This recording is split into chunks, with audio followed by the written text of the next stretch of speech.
The market square of Varath Station was always loud at closing time. Merchants shouted their final deals. Customers argued over prices, and the air smelled of 1,000 different worlds mixing together. Doyen wiped the grease from his hands and looked at the mess of his small repair shop. Another day of fixing broken tools and outdated machinery. Another day of barely making enough credits to eat. He was human, which meant most aliens on the station ignored him.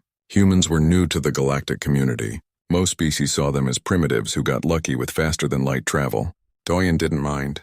Being invisible had its advantages. He could work in peace, fix things his own way, and avoid the complicated politics that seemed to follow every other species around. The sun lamps above the market district began their slow dimming cycle, signaling the end of the trading day. Doyen started packing his tools into their worn cases. His sister Hana would be waiting for him at their shared apartment. She always worried when he came home late. That's when the screaming started. Doyen looked up to see the crowd in the market square suddenly scatter like frightened birds. People were running in all directions, shoving each other aside. In the center of the chaos, he saw them. Draconeer warriors. Their scaled armor gleamed under the market lights, and their hands rested on plasma weapons that could cut through steel. The Draconeer were legends in the galaxy. Their empire controlled dozens of star systems. They were tall, powerful, and dangerous. Their scales could deflect most small arms fire, and their strength was enough to bend metal bars with bare hands. Humans whispered stories about them, usually while drinking in dark corners of the station. But Draconeer warriors didn't just show up in market squares, especially not looking panicked. Doyen's curiosity pulled him forward. He moved against the fleeing crowd, ducking under a merchant stall and climbing onto a stack of cargo crates to see better. What he saw made his breath catch in his throat. A Draconeer woman lay on the ground in the center of the square. She was bigger than the warriors surrounding her, easily 8 feet tall even lying down. Her armor was different too, more ornate, covered in symbols that seemed to glow faintly. A cape of deep red fabric pooled around her like blood. She was dying.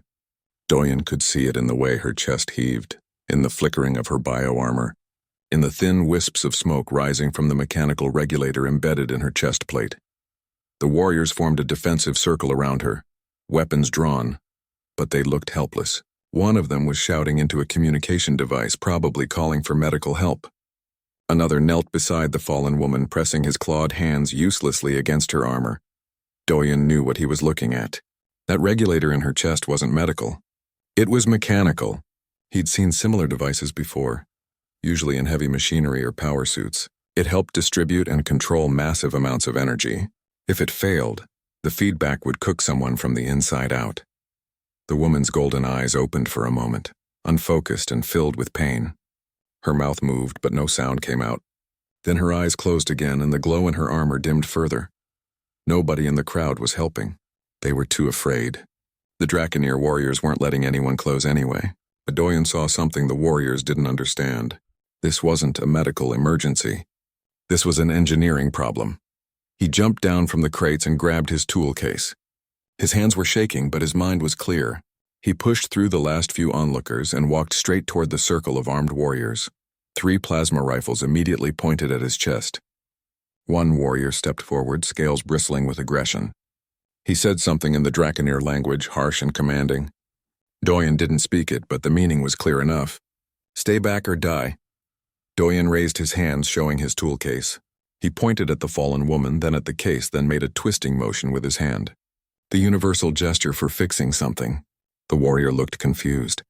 Another warrior grabbed the first one's arm and pointed at the smoking regulator. They had seconds, maybe less. The woman's breathing was getting worse. The warrior leader made a quick decision. He stepped aside but kept his weapon trained on Doyen's head. The message was clear. Try anything and you're dead. Doyen knelt beside the Draconeer woman. Up close, she was even more impressive. Her scales were deep purple, almost black, and her face had a regal quality even in unconsciousness. The regulator embedded in her chest plate was more advanced than anything Doyen had worked on, but the basic principles were the same. Power in, power out. Control the flow. He opened his tool case and pulled out a diagnostic scanner. It was old human tech, probably laughable compared to what the Draconeer had, but it showed him what he needed to see. The regulator's main circuit had burned out, causing a cascade failure. The backup systems were overloading, trying to compensate. Doyen's mind raced through possibilities. He couldn't replace the circuit. He didn't have the parts. But he could bypass it, route the power through a different pathway. It wouldn't be perfect, but it would keep her alive. His hands moved quickly, unscrewing access panels that most people wouldn't even recognize as removable. The warriors watched him with suspicion and growing hope. Doyen pulled out a length of conducting wire from his case and a small relay switch he'd salvaged from a broken plasma cutter last week. He worked fast, his fingers moving through the complex machinery by instinct more than knowledge. Sweat dripped into his eyes. Behind him, he could hear more shouting. The crowd was getting larger. Someone was probably recording this. Doyen ignored it all. He connected the relay to 2 different points in the regulator system, creating a bypass around the burned circuit. Then he used his scanner to check the power flow. It was crude, inefficient, but it would work. He pressed the activation switch. The regulator hummed back to life. The glow in the woman's armor strengthened. Her breathing evened out, becoming deep and steady instead of desperate gasps. The smoke stopped rising from her chest. Doyen sat back on his heels, exhausted. He'd done it. She was stable. The Draconeer woman's eyes opened. They were pure gold, bright and intelligent even in her weakened state. They locked onto Doyen's face with an intensity that made him freeze. She studied him for a long moment, as if memorizing every detail. Then her mouth moved and she whispered a single word in heavily accented Galactic common. Remembered. Before Doyen could ask what she meant, her eyes closed again, but this time it was sleep, not unconsciousness. Her breathing was strong and steady. The warrior leader barked orders, and suddenly there were hands on Doyen, pulling him to his feet. His tool case clattered to the ground. He thought they were arresting him, or worse. But the warrior who grabbed him didn't hurt him. Instead, the leader pressed his clawed fist to his chest in what looked like a salute, then pointed at Doyen and spoke rapidly in Draconeer. Another warrior brought forward a hovering stretcher. They carefully lifted the woman onto it, her armor still glowing with renewed strength. Medical ships were landing in the square now, their lights cutting through the gathering darkness. The Draconeer moved with military precision, forming a protective convoy around their fallen leader. The warrior leader turned back to Doyen one last time. He said something in Draconeer, his voice formal and serious, then handed Doyen his tool case. Before Doyen could respond, the warriors were gone, moving through the crowd toward the waiting ships with their precious cargo. Doyen stood alone in the market square, surrounded by hundreds of staring aliens. His hands were covered in synthetic oil and foreign metals. His heart was pounding, and somewhere in the back of his mind a single question echoed. Who was that woman? He would find out the answer sooner than he wanted. Doyen barely slept that night. Every time he closed his eyes, he saw those golden eyes staring at him. He kept hearing that strange word. Remembered, what did it mean? Why had she looked at him like she knew him? When morning came, he dragged himself out of bed and made the short walk to his repair shop. The market was already busy, merchants setting up their stalls, the smell of cooking food mixing with machine oil and ozone. Everything seemed normal. Maybe yesterday had been some kind of strange dream. Then he turned the corner to his shop and stopped dead. The door was gone. Not broken. Gone. Ripped completely off its hinges and lying in pieces on the ground. Doyen ran forward, his heart hammering.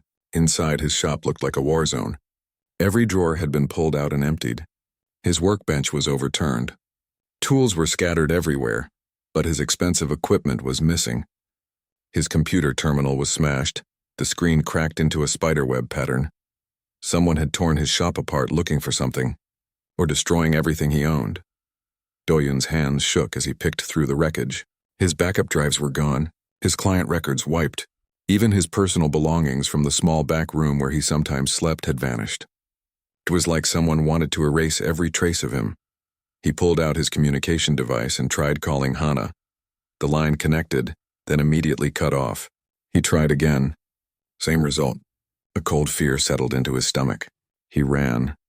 The communication hub where Hana worked was in the upper levels of the station, far from the market district. Doyen pushed through crowds, ignored angry shouts when he bumped into people. The elevators felt impossibly slow. When he finally reached Hana's workplace, security stopped him at the door. I need to see Hana, Doyen said, trying to keep his voice steady. It's an emergency. The security guard, a four-armed Quellan, checked his tablet. No one by that name works here. What? She's been working here for 3 years. Check again. The guard's multiple eyes narrowed. I said no one by that name works here. Leave before I call enforcement. Doyen backed away, his mind racing. This was wrong. All of it was wrong. He tried calling Hana again, but this time the device wouldn't even connect. Instead, a message appeared on his screen. User not found. Someone was erasing him, erasing his sister. But who and why? He needed to think. Needed to find somewhere safe. Doyen headed for the lower levels, the parts of the station where official authority didn't reach. The tunnels and forgotten storage areas where people went when they didn't want to be found.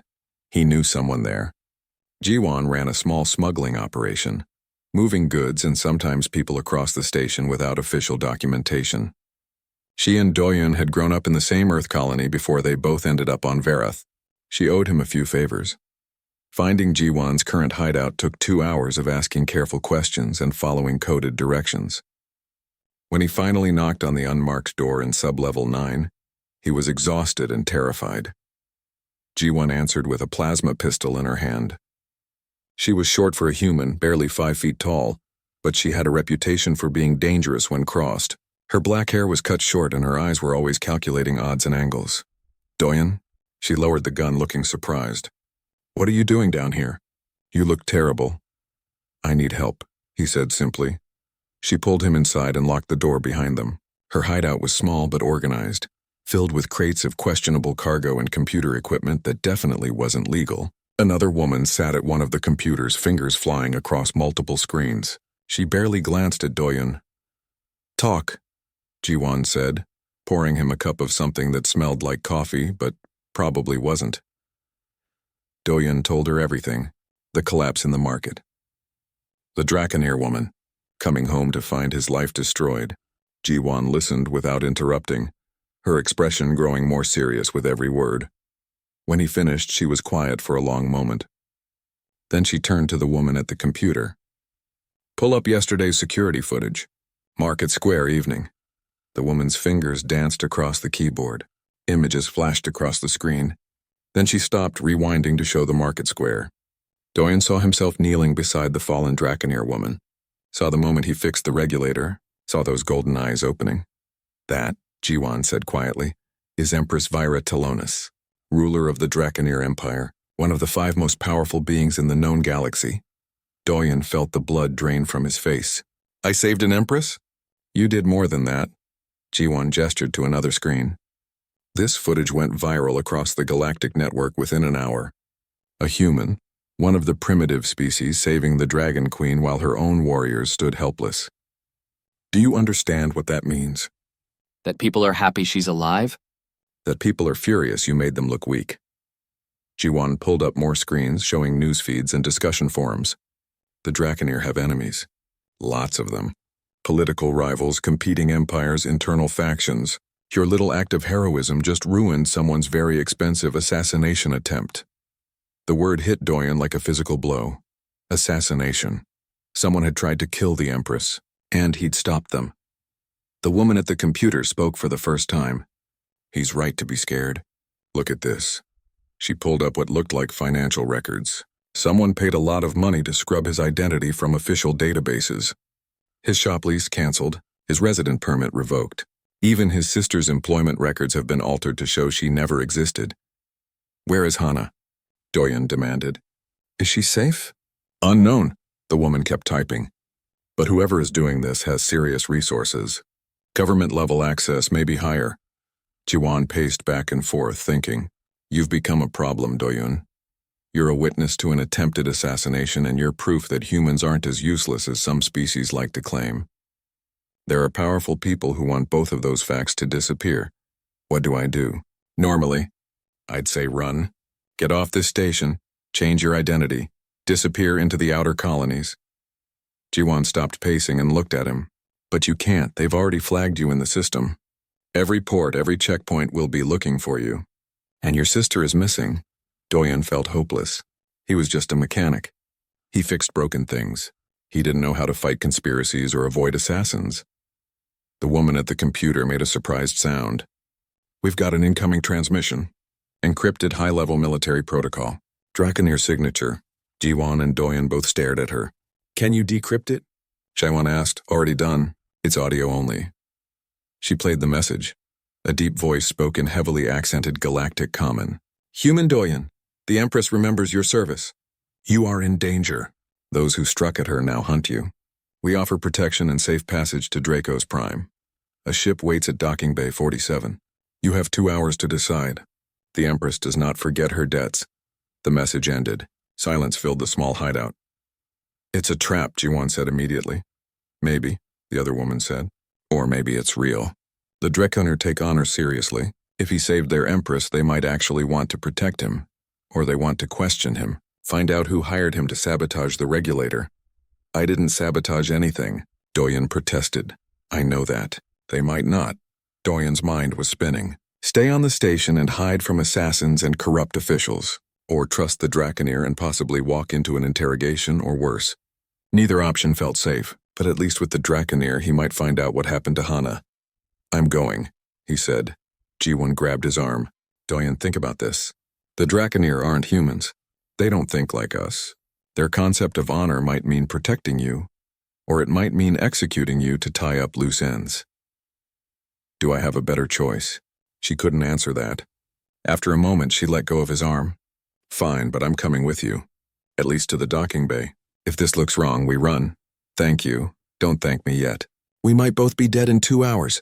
They gathered supplies quickly. Jiwon gave Doyen a small plasma knife for protection, though they both knew it wouldn't help much against serious threats. Then they left the hideout through a service tunnel, moving through the station's hidden pathways. Docking Bay 47 was in the military section of the station, normally off-limits to civilians. But Jiwon knew ways around security. They approached carefully, watching for traps. A ship waited there. It was smaller than Doyen expected, built for speed rather than comfort. Draconir design, all angles and armor plating. And standing at the boarding ramp, 3 Draconir warriors in full combat gear. One of them stepped forward when he saw Doyen. He spoke in that same accented Common. You came, good, the Empress will be pleased. Where is my sister? Doyen asked. Safe. We found her before the assassins did. She waits on Draco's Prime. Relief flooded through Doyen. Hana was alive. That was all that mattered. Jiwon squeezed his shoulder. Last chance to run. Doyen looked at the waiting ship, at the armed warriors, at the unknown future ahead. Then he thought of Hana, and of those golden eyes that had promised something he didn't understand yet. I'm going, he said. He walked toward the ship, leaving everything he knew behind.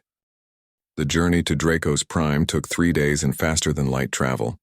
Doyen spent most of that time in a small cabin, trying not to think about everything he'd left behind. The Draconir warriors gave him food and water but didn't talk much. Their presence was constant and intimidating. Each one stood over 7 feet tall, their scaled bodies built for war. On the second day, one of the warriors finally spoke to him. His name was Torvak, and he had scars across his face that told stories of old battles. You are lucky, human, Torvak said in his deep, rumbling voice. The Empress has never shown such favor to an outsider before. I just fixed her regulator, Doyen said. Anyone with mechanical knowledge could have done it. Torvak's eyes narrowed. No, not anyone. Her own engineers were too afraid to touch the system without proper diagnostic equipment. You had only primitive tools and your instincts. That is why she remembers you. There was that word again. Remembered. Doyen still didn't understand what it meant, but something in Torvak's tone suggested it was important. What happened to her? Doyen asked. How did the regulator fail? Torvak's expression darkened. That is a question many are asking. The Empress's equipment is maintained by the finest engineers in the Empire. It should not have failed. Unless someone made it fail, you think it was sabotage? I think you should be careful what questions you ask, human. And who you trust with the answers. After that, Torvak said nothing more. Doyen was left alone with his thoughts and his growing anxiety about what waited for him on Draco's Prime. When they finally dropped out of FTL, Doyen got his first look at the Draconir homeworld through the ship's viewport. It was beautiful and terrible at the same time. The planet was larger than Earth, with deep red oceans and continents covered in purple vegetation. 3 moons hung in the sky, and orbital stations surrounded the world like a crown of steel and fire. The ship descended through the atmosphere, and Doyen saw cities that made human settlements look like children's toys. Massive towers reached toward the sky, connected by bridges wide enough for aircraft to land on. Everything was built on a scale meant for beings twice the size of humans. They landed at what could only be a military complex. Soldiers were everywhere, moving in disciplined formations. Weapons platforms tracked their ship as it settled onto the landing pad. Doyen's mouth went dry. This wasn't a rescue. This was a fortress. Torvak gestured for Doyen to follow. The general wants to see you first. Do not lie to him. He can smell deception. That's not making me feel better. It was not meant to.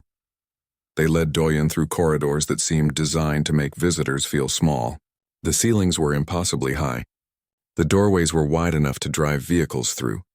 Guards stood at every intersection, their eyes tracking Doyen with cold calculation. Finally, they reached a large chamber. At its center stood a Draconeer who made even the warriors look small. He was massive, easily 9 feet tall, with scales that were almost black. Scars covered his body, some old and faded, others recent and still healing. His eyes were orange instead of gold, and they burned with an intensity that made Doyen want to step backward.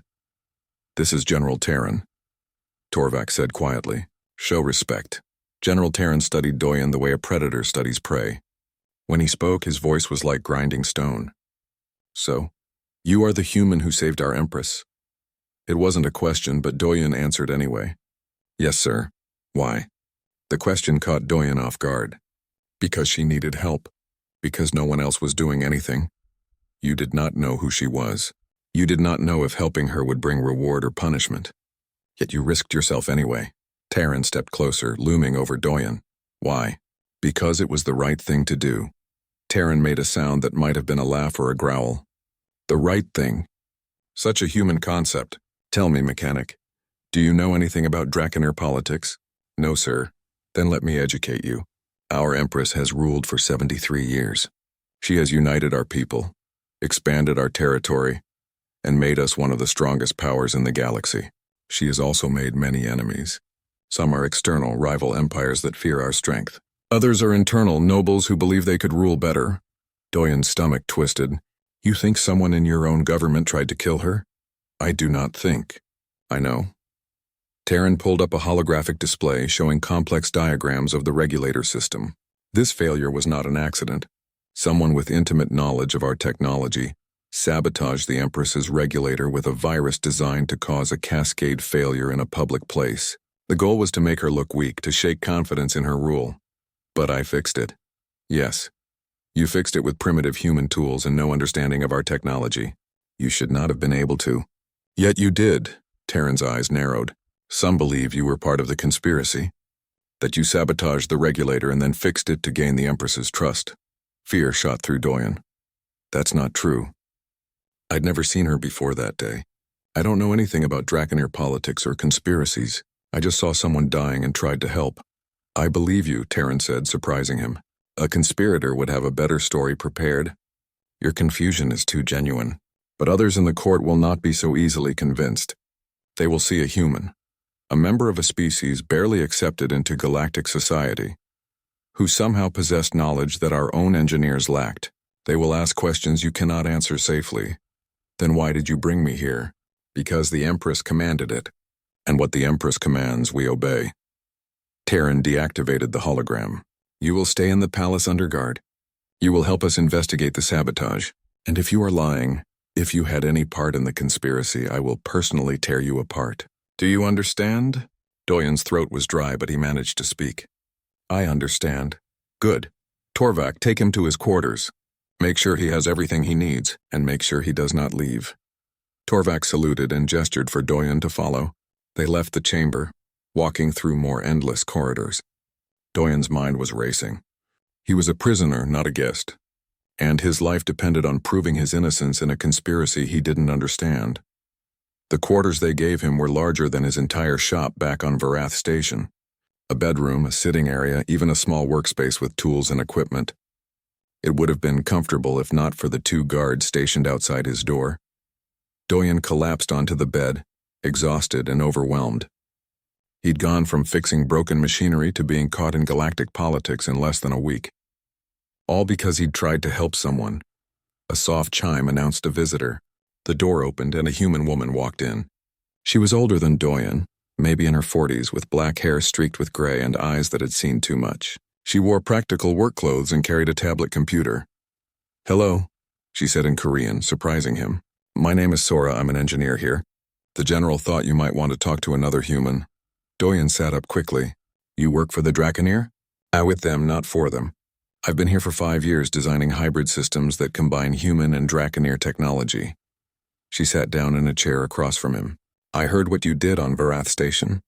That was either very brave or very stupid. I'm starting to think it was stupid. Maybe. But it saved the Empress's life. That counts for something in Draconeer culture. They value honor and debt. She owes you now. General Terran thinks I might be part of the conspiracy." Sora nodded. He has to consider every possibility. "But between you and me, I've seen the security footage. No conspirator would have looked as confused as you did. You're just a mechanic who was in the wrong place at the right time. Can you help me? Help me prove I'm innocent?" "I can try. I've been analyzing the regulator virus. It's sophisticated work, designed by someone who understands both Draconeer biology and advanced systems engineering. But there are only so many people with that knowledge." She pulled up data on her tablet. "If we can narrow down the list of suspects, we can maybe clear your name. Why would you help me?" Sora smiled, but it was sad. "Because I know what it's like to be human in an alien world. We have to watch out for each other. Besides, I'm curious about how you fix that regulator. The general showed me your work. It was crude, inefficient, and completely brilliant. You saw solutions that our engineers missed because they were thinking too much inside the box. I just did what made sense. That's the human advantage. We improvise. We see problems from angles that species with more advanced technology never consider. It drives them crazy." She stood up. "Get some rest. Tomorrow I'll take you to my workshop. We'll start investigating the sabotage together. Maybe we can figure out who did this before they try again." "They'll try again?" "Of course. They failed once, which means they're desperate. Desperate people make mistakes, and when they make mistakes, we'll catch them." After Sora left, Doyen lay back on the bed. He thought about Hana, hoping she was really safe somewhere on this world. He thought about his shop, his simple life that now seemed impossibly far away. And he thought about those golden eyes staring at him with an intensity he still didn't understand. Somewhere in this massive palace, the Empress was recovering, and whether he liked it or not, Doyen's fate was now tied to hers. He just hoped he'd survive long enough to understand why. Sora's workshop was nothing like Doyen expected. Instead of the sterile, organized laboratories he'd seen in galactic media, this place looked like organized chaos. Half-finished projects covered every surface. Tools from a dozen different species hung on the walls. Computer screens displayed code that shifted between human, Draconeer, and several other alien languages. "Sorry about the mess," Sora said, clearing off a workbench. "I work better when I can see everything at once." Doyen felt immediately at home. "This reminds me of my shop. My sister always said it looked like a bomb went off. Your sister is safe, by the way." I checked. "She's in a secure facility on the northern continent. The Draconeer got her out before the assassins found her." Sora pulled up a holographic display of the regulator system. "Now let's figure out who tried to kill the Empress." They spent the morning examining the virus code that had infected the regulator. It was elegant and deadly, designed to slowly degrade the system over several weeks before triggering a catastrophic failure at a specific moment. The Market Square collapse hadn't been random. Someone had timed it precisely. "Look at this," Sora said, highlighting a section of code. "This signature pattern. I've seen it before in other systems. Someone with military engineering background wrote this." Doyen studied the code even though much of it was beyond his understanding. But he recognized patterns, the way pieces fit together. "There's something else. See how this bypass circuit is designed? It's meant to resist diagnostic scans. Someone knew how the Empress's engineers would check the system." "Inside knowledge," Sora agreed. "Someone close to the palace. Maybe even someone in her inner circle." The door to the workshop opened. Torvak entered, his expression grim. "The general wants to see you both now." They followed him to a secure briefing room deep in the palace. General Terran was there, along with several other high-ranking Draconeer officers. Maps and data displays covered the walls, At the center of it all stood a Draconeer noble in elaborate robes, his scales a lighter shade of purple than most others. "This is Lord Kelthar," Terran said. "He leads the Palace Security Council. He has information about the conspiracy." Kelthar's voice was smooth, cultured. "Thank you for coming. I've been investigating the sabotage of the Empress's regulator. I believe I've identified the responsible party." He pulled up an image. Doyen's stomach dropped. It was a human man, middle-aged, with kind eyes and a gentle smile. The file listed his name as Minseok, a systems engineer who had worked in the palace for 3 years. "This man had access to the Empress's maintenance systems," Kelthar continued. "We've traced several suspicious communications from his quarters to unknown parties off-world. And 2 days ago he disappeared." Sora stepped forward. "Minseok? That's impossible. I've worked with him. He's dedicated, loyal. Perhaps he was very good at deception," Kelthar said smoothly. "Or perhaps someone paid him enough to betray that loyalty." Doyen watched the exchange carefully. Something felt wrong. Kelthar's explanation was too neat, too convenient. A human scapegoat for a Draconeer conspiracy. "What proof do you have?" Doyen asked. Kelthar turned those calculating eyes on him. "Recordings of his communications, financial transfers to an account in his name, and testimony from others who saw him accessing restricted areas." He smiled, showing teeth. "More than enough for a conviction by any standard." "Then why isn't he here?" Sora demanded. "Why did he disappear if you have all this evidence?" "Because someone warned him. Someone in this palace who doesn't want the truth revealed." Kelthar's gaze swept across the room. "That is why we must be vigilant. The conspiracy may go deeper than one human engineer." After the meeting, Sora pulled Doyen aside in the corridor. "That was a performance," she whispered. "Kelthar is lying. How do you know?" "Because I've seen Minseok's work. He's brilliant with software, but he knows nothing about hardware engineering. He couldn't have designed that virus. It requires knowledge of both digital systems and physical mechanics. Someone's framing him. Maybe Kelthar. Maybe he's always been ambitious. There are rumors he wants to expand the Security Council's power, maybe even challenge the Empress's authority." Sora looked around nervously. "But we can't accuse him without proof. He's too powerful, too well-connected. Then we find proof." Over the next few days, Doyen and Sora worked in secret. They analyzed the virus code, traced its origins, and looked for patterns that might identify the real creator. Torvak helped when he could, bringing them classified files and security footage that technically they shouldn't have access to. Doyun discovered he had an advantage that Sora's more formal education sometimes missed. He saw problems differently. Where she looked for elegant solutions, he looked for practical ones. Where she followed established protocols, he found shortcuts and workarounds. "You know what's interesting?" Doyen said one evening, staring at the code. "This virus is designed to resist Draconeer diagnostic tools, but it has a weakness. It assumes the repair attempt will come from authorized equipment following standard procedures." "That's why your fix worked," Sora realized. "You didn't follow any procedures. You just bypassed the whole system." "Right. Whoever designed this didn't account for someone like me. Someone with no training, no proper equipment, just instinct and spare parts." Doyen pulled up another screen. "But here's what really bothers me. This virus was designed months ago. The code signature dates back at least 6 months. How did they know the Empress would be in that market square at that specific time?" Sora's eyes widened. They didn't know. They couldn't have. Which means they triggered it remotely. Someone was watching, waiting for the right moment, and activated the cascade failure manually. Someone who was there that day. They pulled security footage from the market square, hours of video, hundreds of faces. But Doyen remembered the scene clearly. The panic, the crowd, the Draconeer warriors forming a protective circle, and in the background, barely visible, a figure in a dark cloak watching from a balcony overlooking the square. Sora enhanced the image. The figure's face was hidden, but the cloak bore a subtle pattern. A pattern that matched the formal robes of the Palace Security Council. "Kelthar," Sora breathed, "or someone working for him." "We need to tell General Terran," but before they could move, the lights in the workshop went out. Emergency power kicked in, bathing everything in red light. An alarm began blaring throughout the palace. Sora's workshop was nothing like Doyen expected. Instead of the sterile, organized laboratories he'd seen in galactic media, this place looked like organized chaos.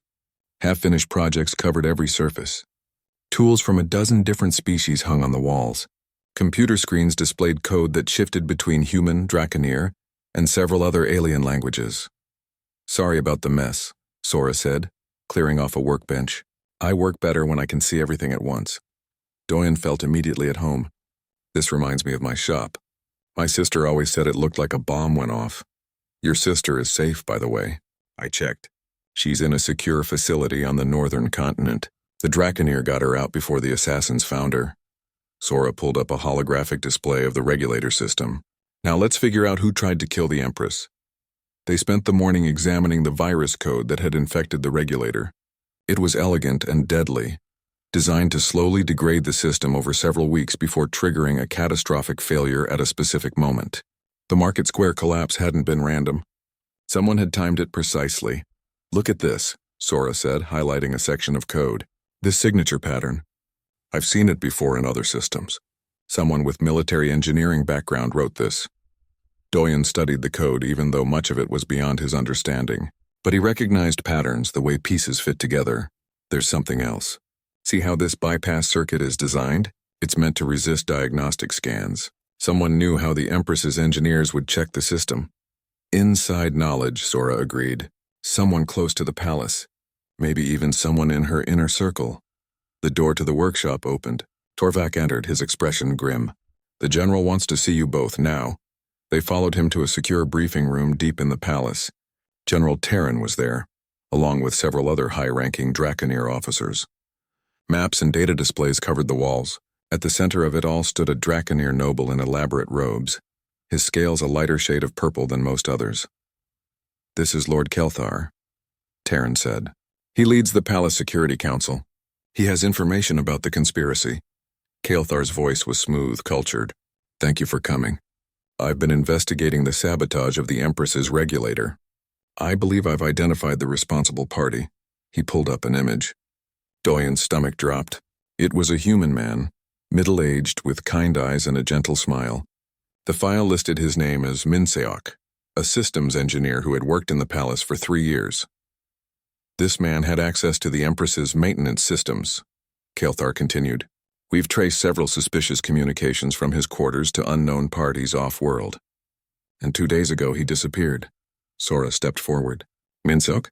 That's impossible. I've worked with him. He's dedicated, loyal. Perhaps he was very good at deception," Kelthar said smoothly. "Or perhaps someone paid him enough to betray that loyalty." Doyen watched the exchange carefully. Something felt wrong. Kelthar's explanation was too neat, too convenient. A human scapegoat for a Draconeer conspiracy. "What proof do you have?" Doyen asked. Kelthar turned those calculating eyes on him. "Recordings of his communications, financial transfers to an account in his name, and testimony from others who saw him accessing restricted areas." He smiled, showing teeth. "More than enough for a conviction by any standard." "Then why isn't he here?" Sora demanded. "Why did he disappear if you have all this evidence?" "Because someone warned him. Someone in this palace who doesn't want the truth revealed." Kelthar's gaze swept across the room. "That is why we must be vigilant. The conspiracy may go deeper than one human engineer." After the meeting, Sora pulled Doyen aside in the corridor. "That was a performance," she whispered. "Kelthar is lying. How do you know?" "Because I've seen Minseok's work. He's brilliant with software, but he knows nothing about hardware engineering. He couldn't have designed that virus. It requires knowledge of both digital systems and physical mechanics. Someone's framing him. Maybe Kelthar. Maybe he's always been ambitious. There are rumors he wants to expand the Security Council's power, maybe even challenge the Empress's authority." Sora looked around nervously. "But we can't accuse him without proof. He's too powerful, too well-connected. Then we find proof." Over the next few days, Doyen and Sora worked in secret. They analyzed the virus code, traced its origins, and looked for patterns that might identify the real creator. Torvak helped when he could, bringing them classified files and security footage that technically they shouldn't have access to. Doyun discovered he had an advantage that Sora's more formal education sometimes missed. He saw problems differently. Where she looked for elegant solutions, he looked for practical ones. Where she followed established protocols, he found shortcuts and workarounds. "You know what's interesting?" Doyen said one evening, staring at the code. This virus is designed to resist Draconeer diagnostic tools, but it has a weakness. It assumes the repair attempt will come from authorized equipment following standard procedures. That's why your fix worked, Sora realized. You didn't follow any procedures. You just bypassed the whole system. Right. Whoever designed this didn't account for someone like me. Someone with no training, no proper equipment, just instinct and spare parts. Doyen pulled up another screen. But here's what really bothers me. This virus was designed months ago. The code signature dates back at least 6 months. How did they know the Empress would be in that market square at that specific time? Sora's eyes widened. They didn't know. They couldn't have. Which means they triggered it remotely. Someone was watching, waiting for the right moment, and activated the cascade failure manually. Someone who was there that day. They pulled security footage from the market square. Hours of video, hundreds of faces. But Doyen remembered the scene clearly. The panic, the crowd, the Draconeer warriors forming a protective circle. And in the background, barely visible, a figure in a dark cloak watching from a balcony overlooking the square. Sora enhanced the image. The figure's face was hidden, but the cloak bore a subtle pattern. A pattern that matched the formal robes of the Palace Security Council. Kael'thar, Sora breathed, or someone working for him. We need to tell General Terran, but before they could move, the lights in the workshop went out. Emergency power kicked in, bathing everything in red light. An alarm began blaring throughout the palace. Torvak burst through the door, his weapon drawn. We're under attack. Stay here and lock the doors. What's happening? Doyen demanded. Someone's trying to finish what they started. They're targeting the Empress's chambers. Torvak ran out, leaving them alone in the darkened workshop. Sora immediately started securing her data, copying everything to encrypted drives. If Kael'thar is behind this, he's making his move now. While everyone's distracted, Doyen's mind raced. If Kael'thar succeeded, if the Empress died, all the evidence they'd gathered wouldn't matter. He'd blame it on Minsok, on human conspirators, and use the crisis to seize power. The truth would be buried forever. We have to stop him, Doyen said. We're just engineers. What can we do against armed soldiers? I don't know, but I didn't come all this way to hide in a workshop while someone commits murder. Doyen grabbed tools from the bench, anything that might be useful. Sora hesitated, then did the same. They moved through corridors filled with running soldiers and blaring alarms. Nobody stopped them. In the chaos, 2 humans with tool cases weren't a priority. The Empress's chambers were in the highest tower of the palace. When they reached the base of the tower, they found bodies. Draconeer guards loyal to Terran cut down by plasma fire. The attackers had come prepared. This is insane, Sora whispered. We should get help. There's no time. They climbed the tower stairs, stepping over wreckage and scorch marks. The sounds of fighting grew louder above them.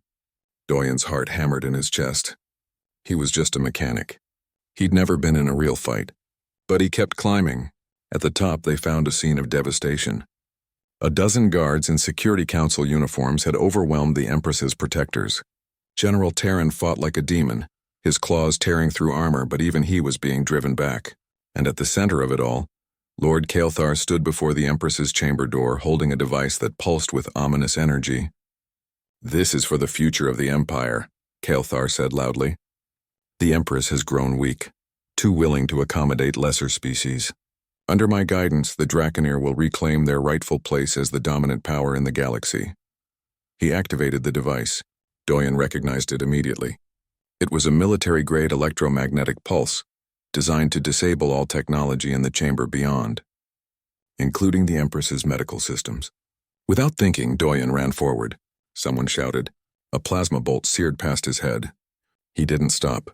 He reached Kael'thar just as the device powered up to full charge and smashed it with a heavy wrench from his tool case. The device exploded in Kael'thar's hands, sending him flying backward. The electromagnetic pulse discharged chaotically, frying every piece of electronics in the immediate area but leaving the Empress's chamber untouched. Kael'thar roared in pain and fury. He pulled himself up, his robe smoking, his scales burned. You pathetic insect! He lunged at Doyen, claws extended. Doyen tried to dodge but wasn't fast enough. Those claws would have torn him apart. But General Terran was faster. He crashed into Kael'thar from the side, and the 2 Draconeer warriors went down in a savage brawl.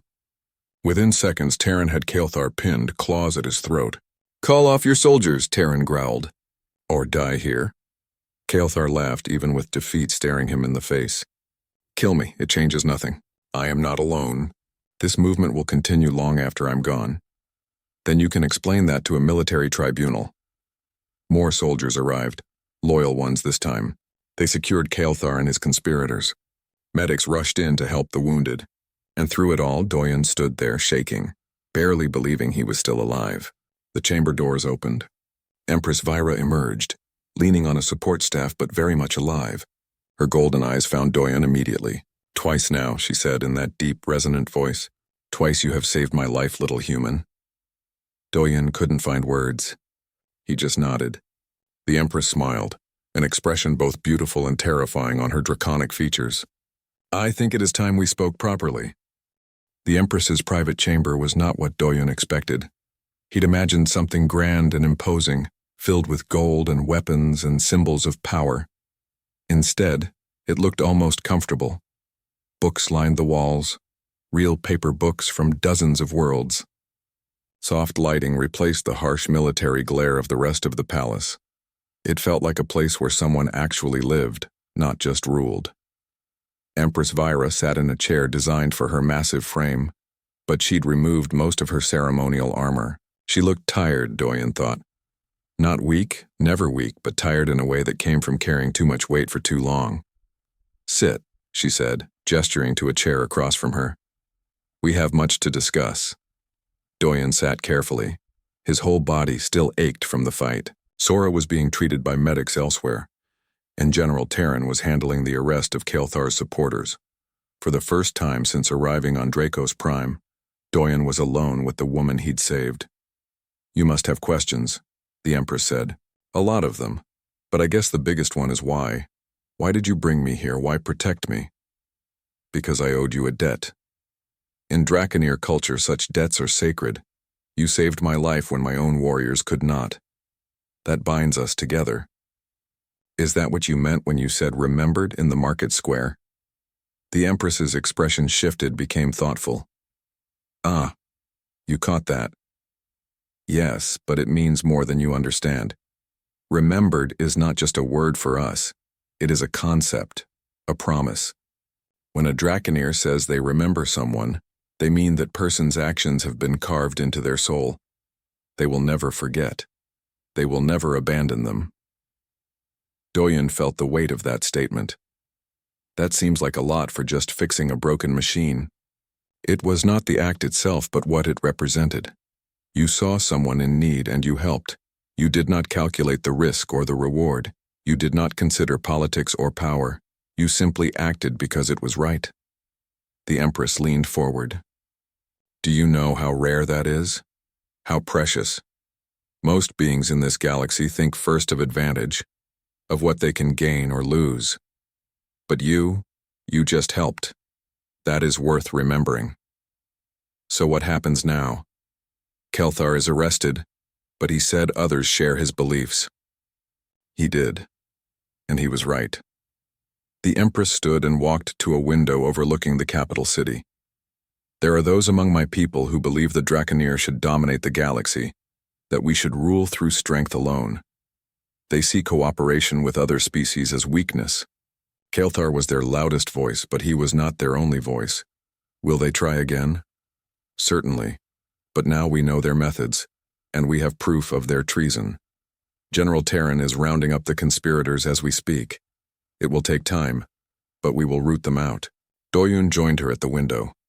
The city below was beautiful, all soaring towers and elegant bridges, but he could see the military ships patrolling the skies, a reminder that beauty required protection. What about Minseok? Doyen asked. The human engineer Kael'thar framed?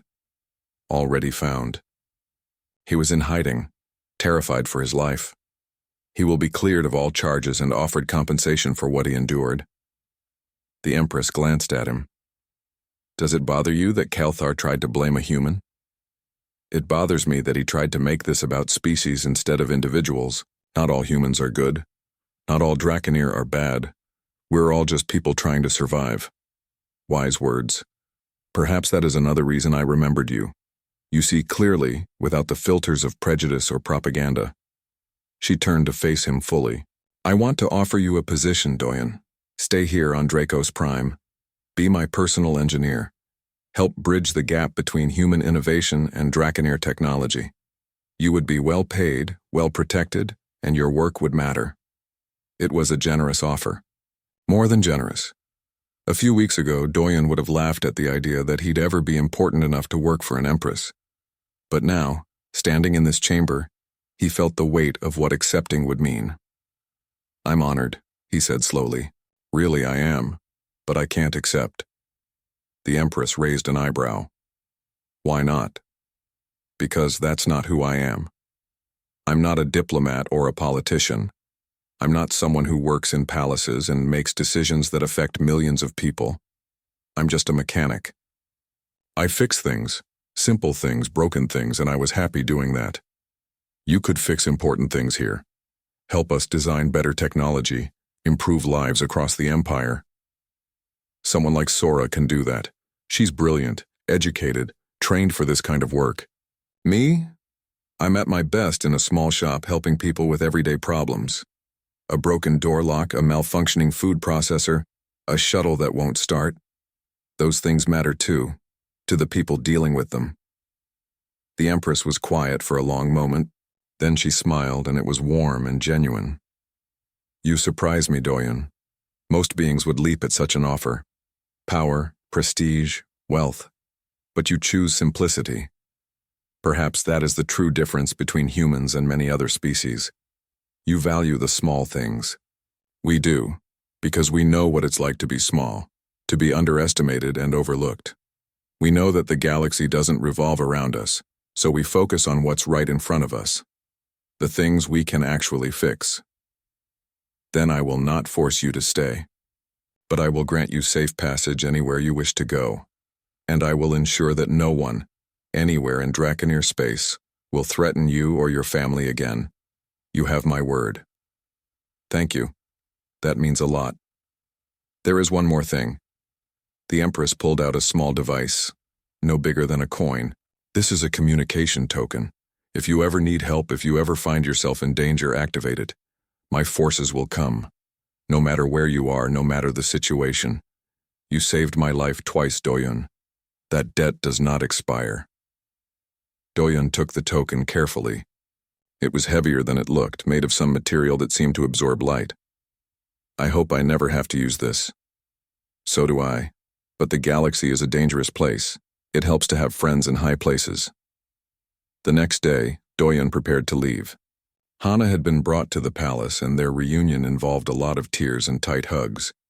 She scolded him for getting into trouble, then immediately asked about every detail of his adventure. That was Hana. Always curious, always wanting to understand everything. Sora came to say goodbye.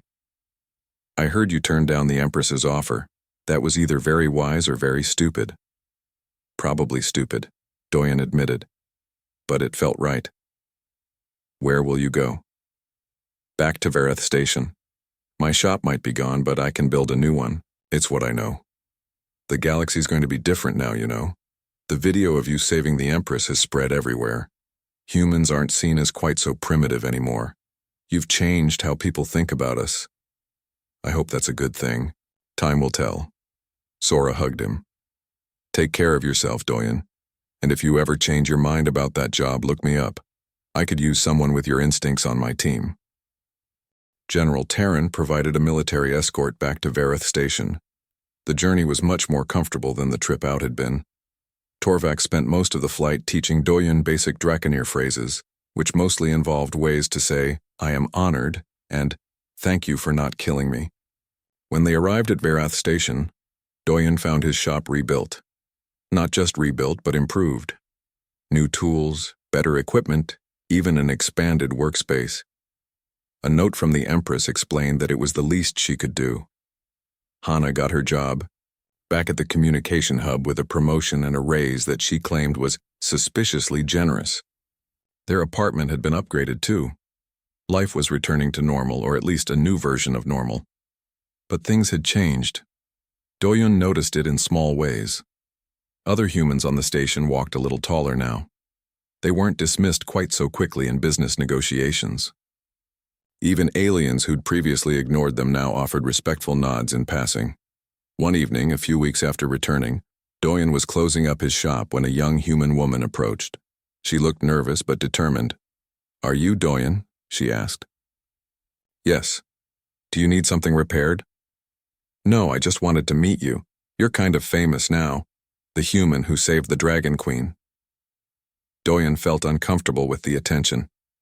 "I just did what anyone would do." "That's not true, and you know it. Most people would have been too afraid to act. But you weren't. And now the whole galaxy knows that humans aren't just lucky primitives who stumbled into space travel. We're resourceful. We're brave. We matter." She thanked him and left before Doyen could respond. He stood there in the empty market square, thinking about her words. He hadn't meant to become a symbol. He'd just been trying to help someone. But maybe that was enough. Maybe that was what humanity brought to the galaxy. Not the most advanced technology or the strongest military, just the willingness to help when help was needed. The ability to see problems from new angles and find solutions others missed. The courage to act even when afraid. Hana found him standing there as the market lights began to dim. "You okay?" she asked. "Yeah, just thinking." "About what?" "About how strange life is. A month ago, I was worried about paying rent. Now I'm friends with an empress and apparently some kind of galactic hero." Hana laughed and linked her arm through his. "Well, don't let it go to your head. You still owe me dinner, hero or not." They walked home together through the busy station corridors. Around them, life continued in all its chaotic, beautiful complexity. Aliens of 100 species went about their business, each with their own problems and dreams. And somewhere far away, on a world of red oceans and purple forests, an empress looked up at her 3 moons and thought about a human mechanic who'd reminded her why leadership wasn't just about power. It was about recognizing worth in unexpected places, about understanding that strength came in many forms. She'd remembered him. And in doing so, she'd changed the galaxy just a little bit. Because sometimes all it takes to shift the course of history is one person willing to help another, without asking what they'll gain in return. That's not uniquely human, but humanity had certainly made it their specialty. Doyen didn't think about any of that as he shared dinner with his sister, laughing about old memories and making new plans. He was just a mechanic after all. He fixed things, but in a galaxy full of complex problems, maybe fixing things was exactly what was needed. And maybe, just maybe, that made all the difference.